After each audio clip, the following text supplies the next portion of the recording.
Okay, now this is we've gathered here today just to have a bit of a chat. Bruce and I have a bit of a chat on our trip and how it went and our thoughts and feelings on it and happenings along the way. Do you reckon, Bruce? Yeah. It was good. I mean, I had a bit of trouble first up with anxiety and shit leading up to the trip because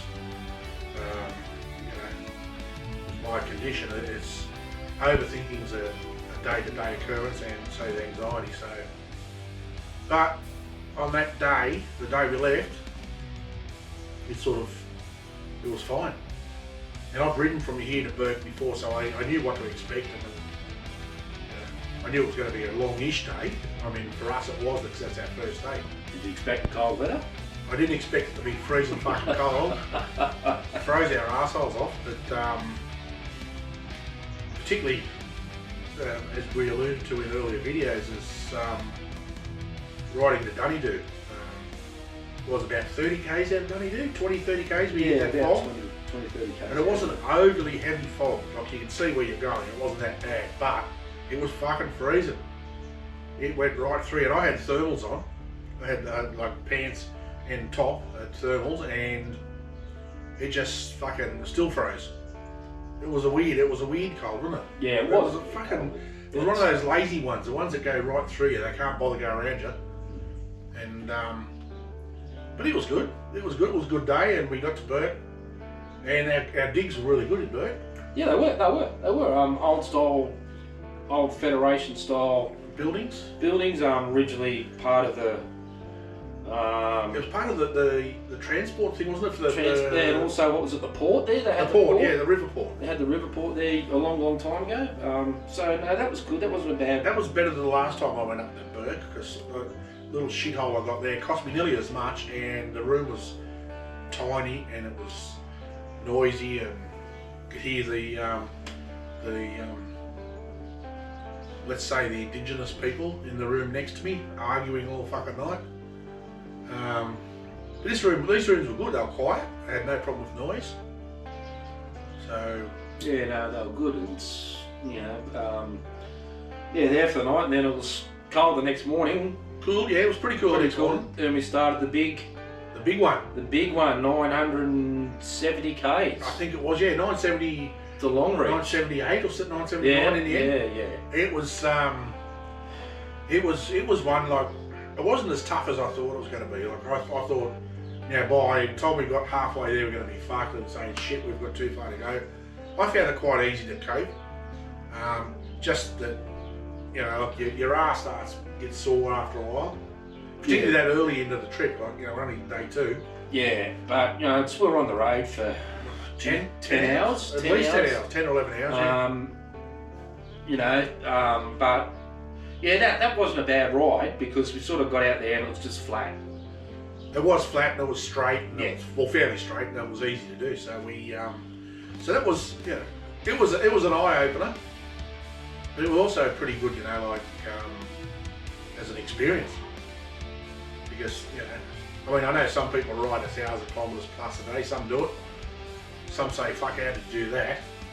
How can you sit on the bike for that long?" Well, you're not really, because we're stopping every couple of hours for fuel. So I think what was the longest stretch we did was about 2.5 hours. Yeah, I think so, mate. Yeah. And that was hard. Yeah. Because we weren't used to the long ride, and my rear end was a little hanging on. But you get off, you walk around for 5 minutes, and you're good for another hour or so before you start getting really sore. Yeah, so. And they're just quick stops, quick fuel, bite or whatever it is, a drink or something like that. Get a drink, have a quick drink. And then we're off again. We sort of, on a bit of a time. Bit of a time crunch. Yeah, I've got the long reach. Everything was quite good. Product placement.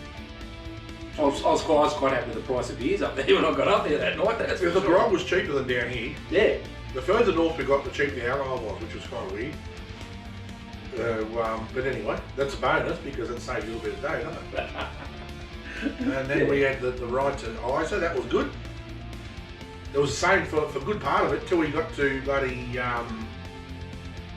it was long, straight, flat, and Yeah, 660 Ks, I think. All up, that one was. And you're probably thinking about when we got to Cloncurry. Cloncurry, that was the one. And coming out of Cloncurry, it was just like a totally different... It was amazing. It was totally different... Countryside. It was just, it was lovely. And I think I started the camera up at that stage and took some footage going through that countryside. It was... and it was good. And it wasn't, it was... you wouldn't call them twisties. There were a few bends in the road and a bit up and down, but yeah, just gone from basically where you could see for miles and miles and miles. And all of a sudden you had road that had a few bends in it, a few hills and scenery. You had lovely looking mountains and, well, you wouldn't call them mountains, but hills around, and it started to look like the Outback, like the red rocks, and so that was really nice. That's a nice change. It was unexpected and a very pleasant change, wasn't it? And that's the sort of thing you can utilise when you're riding it. It takes your mind off the distance. You look at things and say, geez, that's nice. And all of a sudden you stop thinking about how sore your ass is or how long you've ridden. You think, geez, that looks nice. And then you enjoy the scenery, you look around. So. And by then that was the third day, and we'd already just clocked over 2,000 Ks. In the third day, so it was a fair old trot. Well, actually, by the time we got to Mount Isa, we were over 2,000 Ks. Yeah. So. And the good thing is from there, from long routes through to there, we stopped at a couple of places. Stopped for fuel at Winton there with drove through Winton, quiet little place, Walsingham Matilda. Stopped at McKinley, which was at the Walkabout Creek Hotel, which was where they filmed the scenes inside the pub. Yeah. All the outside scenes they did elsewhere, but it's weird how they do it. But I'm guessing they chose that pub because of the way it looked inside. It looked like an Outback pub. Oh, it was. Although back then it would have been different. Like now, because they play hard on the fact that it was in Crocodile Dundee, so you got a lot of Crocodile Dundee shit on the inside of it, where back then it wouldn't have. But it wasn't a bad little pub. That was good food, and that's where I think that's when things started warming up in weather-wise. Weather-wise, yeah. I think I mentioned on my video for that day. I think it was 27 degrees when we got there. Yeah. So I think it was, I can't remember what it was when we got to Mount Isa. I think it was 28 or 29 degrees. I think something like that. And yeah, it started to warm up, so we didn't have to run up so much, and just took it nice and light, so to speak. Yeah. And then across from Isa to Warramungu. Across the Northern Territory border. Across the border and into a little fly speck of a place. It's not even a town, although it's just the area, Warramungu. I think that's the name of the tribe that used to live there.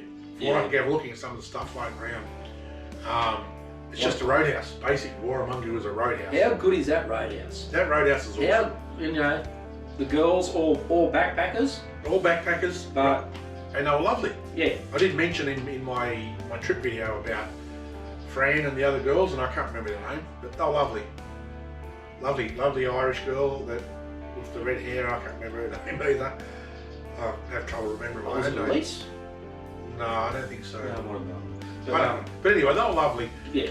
And I made mention of that also in I think it was in one of my Darwin videos about the backpackers in the service industry in the Outback. I mean, not just. I noticed even when we were in Mount Isa, there was a few people in the club there that were working there that had accents. Yeah. So and talking to Fran or Francesca, she was lovely. They've got to work for so long because they're in Australia on a working visa, so to stay here they've got to work. I can't remember what it was, 4 months, 4 or 5 months a year. 4 or 5 months, yeah. So they go to a place and work there for a few months, or for their required time, and then move on. And then spend a few months travelling, and then find a job and then spend it there. So, I mean, they're on less money, obviously, but they're the ones that are willing to do it. But they're on less money, but they get free accommodation. Free accommodation, free feed. Free food. And I think there was quite a few of them at Barclay Homestead when we pulled up there too on the way up there. There was a few at the Barclay Homestead Roadhouse. So if it wasn't for the backpackers, I think the service industry up in the Outback would collapse. There'd be no one to work there. You wouldn't be able to stop and get a feed anywhere because there'd be no one there to serve it. So they do a good job up there, and they're very pleasant. They've got to be. That's their bread and butter. Yeah. So they've got to be nice to you. But I mean, generally they're really nice people, you know. So that was good. That was that was a good roadhouse. That I liked it, and luckily we stayed there twice. So how good was dinner? Dinner was good. I posted photos of rissoles and mash. Oh. And they were homemade, and they were like homemade. It's like what Mum used to make. And I don't know, Mum might watch this, but they reminded me of Mum's rissoles. Yeah, lovely. They were good value. They were good. So it was that good when we went back. On the Monday we had them again for dinner. They were that good. So yeah, and then we had our big long day up to Darwin. That was another. That actually turned out to end up more kilometres than Burke Longreach. I mean, Google Maps tells you it's less, but Google Maps doesn't take you from your accommodation to your accommodation. Yeah. So I think it ended up about 980. Yeah, it was something like that. That was another big day. That was a huge day, and by the time we got there, you know, sore and grumpy. We were bugged. We were tired because we've had big days without a rest.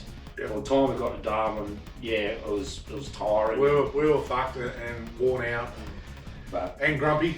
Yeah. And you know, some people couldn't have a hot shower. Oh no.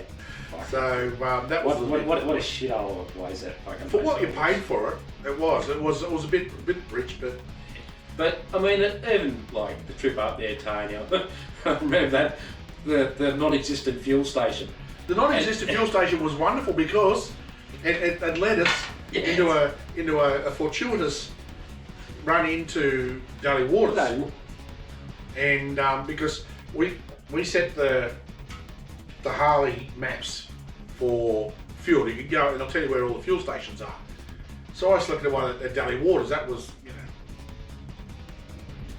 So we're following that along, and we go past the Daly Waters turnoff, and the GPS is still telling me your destination is 500 metres. Your destination is on the left. 500 metres. Your destination is on the left, and it's scrub as far as I can see. It's fucking nothing. There never was a service station there. So we did a U-turn and went 2 or 3 kilometres back up the road, and then I think it was 6 kilometres into Daly Waters. I think it's only about 4K. 3 or 4. 4K. And I'll tell you what, I mean, there's photos. I posted a few photos, and Bruce has got plenty of footage and photos. And I tell you what a place.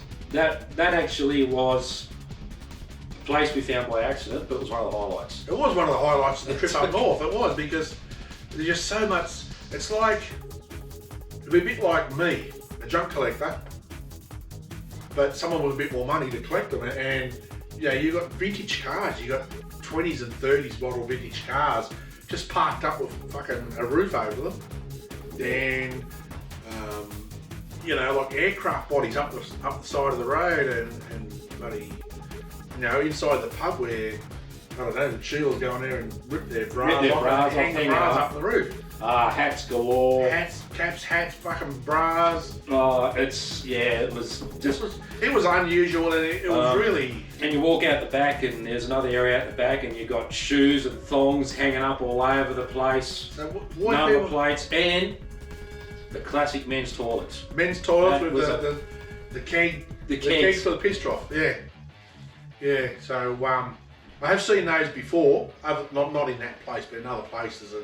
But even going there, you pull up. There was only 2 Bowsers there, and you'd actually fill your bike up, take a photo, then walk across the road to the pub and pay for it. But the amount of caravans, the amount of fucking grey nomads. The nomads are unbelievable.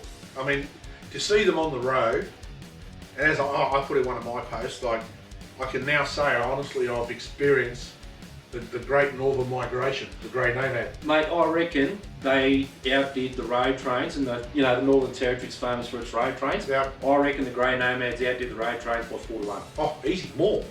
Fucking 10 to 1.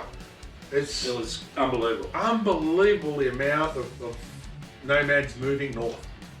Unbelievable. I've never seen so many fucking caravans on the road in my life. Unbelievable. And you know, I mean, that gets to the part that where you get so many of them, it actually screwed up part of my trip home, but I'll allude to that shortly. But yeah, and sometimes you'd see, you know, like going back to the original meaning of the word caravan. Now, caravan is like a heap, a number of following, you know, like nomads, like the caravan of camels. Well, sometimes you'd get 5, 6, 7, 8 caravans in a row on the highway. It's unbelievable, unbelievable. And when you get sort of out west of New South Wales, it's worse, absolutely worse. So yeah, it was unbelievable. And then we sort of, as we're heading up there, we go through these little towns like what do we got? Elliot, Mataranka. Yeah, Mataranka was okay. Elliot was a bit of an eye opener. Yeah. Because you're a little bit scared to go and pay for your fuel because someone's going to fucking scarper with your bike. Up through to Catherine. Yeah, Catherine was an eye opener as well to me because, you know, like Catherine, when we rode through the main street of Catherine, and like I said, don't take this as a racist remark by any means, but I didn't see a single white person walking down the side of the road. And it's a fairly big main street, and they were all Aboriginal people.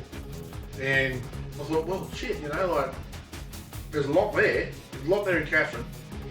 And, but it was a nice place. And just as you mentioned that, Tony, I just had a thought.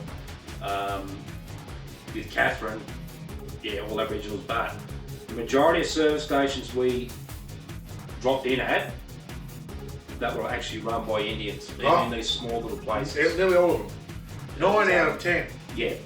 Easily. And I've mentioned this before in previous posts. We noticed that when we went to Great Ocean Road, just about every service station, before it was all the independents like Puma, Metro, all that sort of shit, were all run by Indians. But now, I think on all the way between,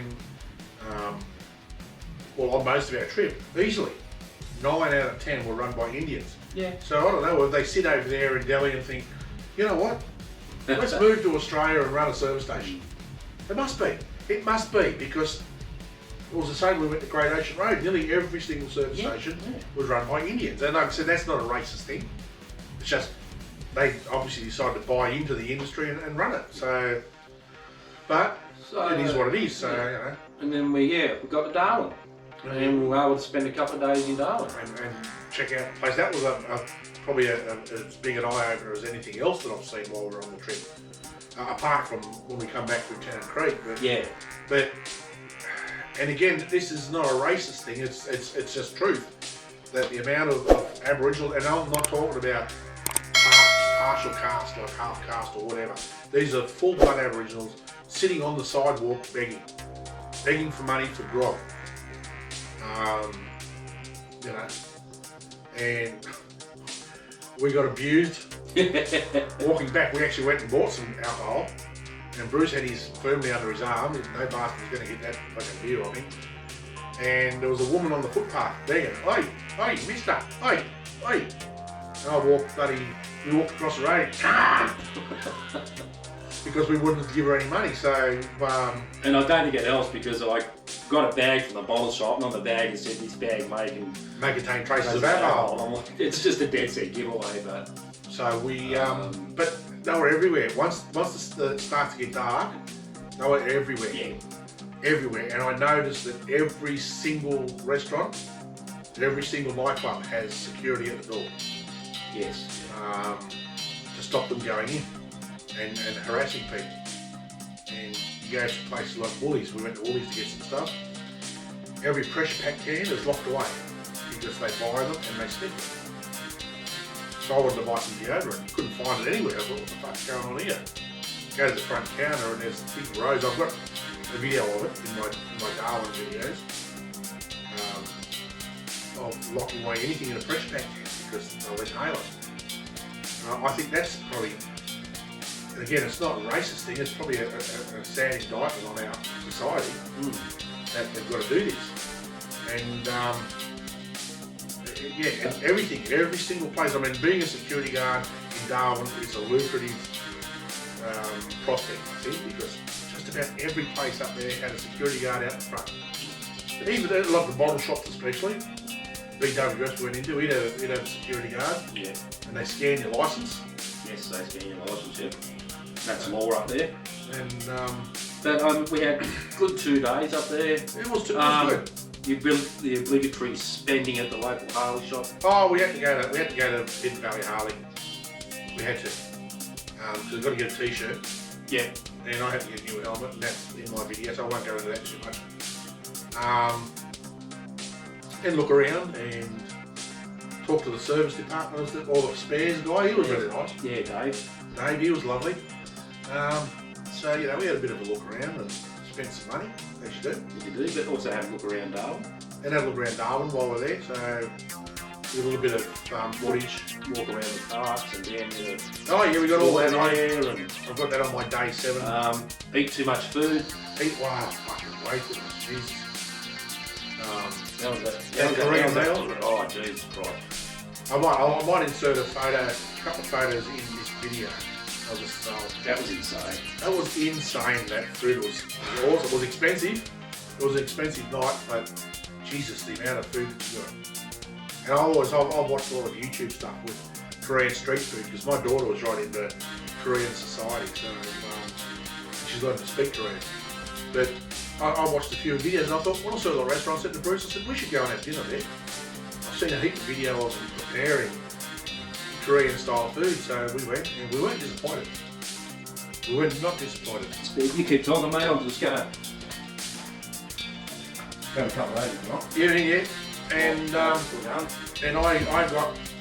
actually tried a bottle of rice wine. That's it there, I actually got it. I bought it to put it in man cave. And